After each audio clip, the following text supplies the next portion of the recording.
Magandang araw mga idol, boxing update po tayo. Cuadro-Alas Casimero nagsalita na ang gustong mga kalaban. Itong si Ahmad Aliyev, Chavit Singson, tutulungan si Cuadro-Alas Casimero na Uya Inoue. Si Martin na ang susunod na makalaban. Yan ang ating pag-uusapan ngayon mga idol. Pero kung bago kayo sa ating YouTube channel, baka pwede makahingi ng isang like, subscribe at pakipindot na rin ang ating notification bell. Well mga idol, ito na nga mga idol ang ating sinasabi na kung saan mga idol itong si Cuadro-Alas Casimero ay nagsalita na patungkol sa kanyang gustong makalaban nga mga idol. Ito nga ang walang nag-iisang malupit din na isang may background na Olympian na itong si Ahmad Aliyev, na kung saan mga idol ito ang number 1 at mandatory challenger ni Naoya Inoue sa WBE, na kung saan mga idol 2 beses na po ito binaypas ni Naoya Inoue. Well mga idol, maraming ang nagsasabi na iniwasan talaga ni Naoya Inoue itong malupit na mga boksingero kagaya ni Cuadro-Alas Casimero at ni Ahmad Aliyev, na kung saan mga idol namimili lang daw ito na makalaban na easy win lang daw itong si Naoya Inoue. Hindi daw totoong monster, kundi talagang iwas na monster. Kung saan mga idol, ayon nga sa ating Cuadro-Alas Casimero na ito talaga ang gustong makalaban ni Cuadro-Alas Casimero, itong si Ahmad Aliyev. Hindi daw niya gustong makalaban itong si Abimael Ortiz mga idol, ang rank number 50 ng WBE, sapagkat hindi daw niya kilala. Hindi daw lumalaban si Cuadro-Alas Casimero ng hindi kilala. Ayon nga ni Alas ay ito si Ahmad Aliyev ang gusto niyang makalaban. Well mga idol, sa usaping gustong makalaban ni Cuadro-Alas Casimero itong si Ahmad Aliyev, magandang laban ito mga idol, at ito yung way no na makalaban niya itong si Naoya Inoue, no? At itong si Ahmad Aliyev mga idol, alam naman natin na talagang pinipressure na itong si Naoya Inoue ngayon. Tinatrust talk niya para lumaban na ito sa kanya.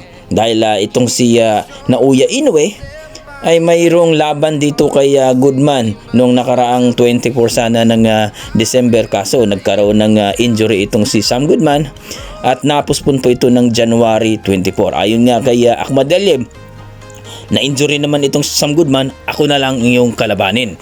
Wala naman akong injury at talagang fresh na fresh pa ako, ay ako na lang ang kalabanin mo. Pero ayon kay Naoya Inoue, wala siyang planong palitan itong si Sam Goodman, kundi ipospo na lang daw. Kumbaga mga idol, iwas pusoy talaga itong si Naoya Inoue. Kung saan mga idol itong si Cuadro-Alas Casimero, kung sakali no na itong si Ahmad Aliyev ay mapapayag nila at of course dito kay Chavit Singson, kung mabigyan nila ng magandang offer itong si Ahmad Aliyev na kalabanin itong si Cuadro-Alas Casimero, kung wala din takot itong si Ahmad Aliyev. Well mga idol, magandang laban din ito, na alam naman natin itong si Ahmad Aliyev ay hindi rin ito takot.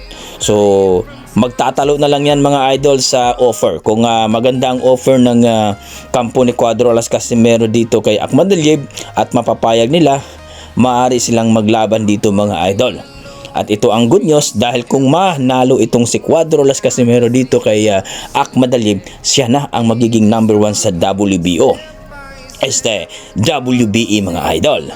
At ngayon, wala nang takas itong si Naoya Inoue, sapagkat sunod na makalaban ni Naoya Inoue ang number 1 na sa WBE. Kung manalo itong si Casimero dito kay Ahmad Aliyev, siya na po ang magiging number 1 at mandatory challenger ni Naoya Inoue sa WBA. Well mga idol, abangan po natin yan kung mag-offer itong kampo ni Casimero. Ayon ni Casimero ay nilalakad na lang nila itong si Ahmad Aliyev. Ano masasabi nyo dito mga idol? Good news ba ito? Sa kabilang banda mga idol, alam naman natin na itong si Naoya Inoue ay iwas pusoy talaga. Marami nagsasabi mga idol na itong si Naoya Inoue, pagkatapos daw manalo dito kay Sam Goodman ay siguradong WBO na daw itong isusunod. Ang number 1 dyan mga idol, Sam Goodman, matatalo na yan si Sam Goodman. Ang number 2 mga idol ay si Martin. Si Martin na daw ang sunod na target ni Naoya Inoue para iwas talo daw itong si Naoya Inoue. Pagkatapos daw nga makalabon ni Naoya Inoue itong si Martin, ang number 2 ng WBO, sabay akyat na daw ito sa featherweight division. Ang totoong kalaban ko si Ahmad Aliyev.